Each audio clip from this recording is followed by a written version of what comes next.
and every task you undertake becomes a piece of cake, a lark, a spree. It's very clear to see that sugar helps the medicine go down, the medicine go down, medicine go down. Just a spoonful of sugar helps the medicine go down in the most delightful way. Everybody say, get it back! Congratulations on the show. 3rd anniversary. Yes, that's You're right. Celebrating right now. Well, yeah, we just had our third year. Yeah. Wow, yeah. I remember Les Moonves, obviously the head of CBS, when this show went on the air, he put out a statement. He said, I'm shocked, but this show is already there. This show is like there from the word go. And that doesn't always happen with the talk shows. I would call this more of a variety show in the way you do it, but yeah. Yeah, well, I think we always try to. I think we would probably class it more as a variety show in that we always want the show to be different every day. We always want it to feel like, oh, did you see what they did last night?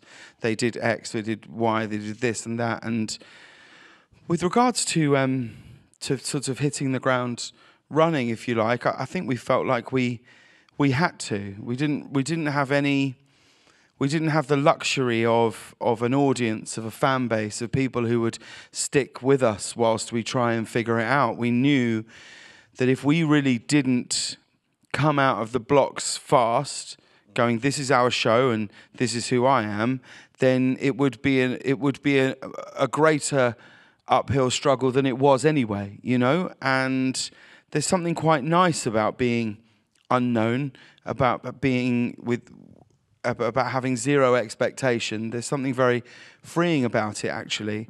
I don't think any of us thought the show would find its feet quite as quickly as it did. If I think about, I don't know, like on our first show, we did this big thing with Tom Hanks where we recreated his film career in like 5 minutes, and that's something that we still do now with people. On our third show, we did this thing called carpool karaoke, which people seem to enjoy, and so it's sort of... You know, when you're putting together a show like this, you're just thinking, well, what are our tent poles that we will hang this show on? Because if you don't have those, you're almost entirely beholden to the news cycle. That's all you'll really have. If you don't have things that define your show, all you'll have is exterior things that will inform your show. And that can be very good at points and not good at others. I'd say you do very elaborate things that I can't imagine you can knock off in half an hour, an hour. Crosswalk musical is phenomenal. Is that all real happening in real time? Yeah. No one was more aware of it being real than Sir Ben Kingsley.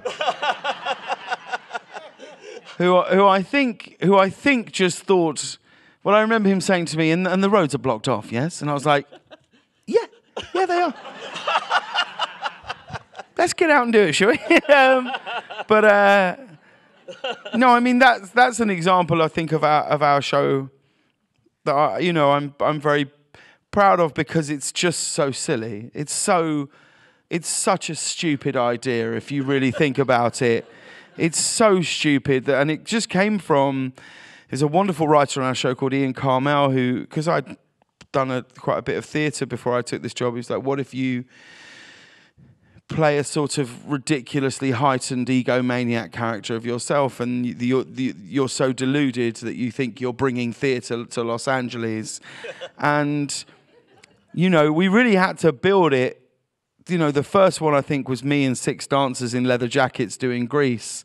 And now we actually have one going out, which we shot the other day. We did The Sound of Music with Alison Janney and Anna Faris, Kanal Nea, and Ian Armitage, who plays young Sheldon. And I mean, what a wonderful boy he is. And we, and I mean, the scale of it now is kind of absurd, really. There's drones flying above the road, and I genuinely don't know if we have permission to do any of these things.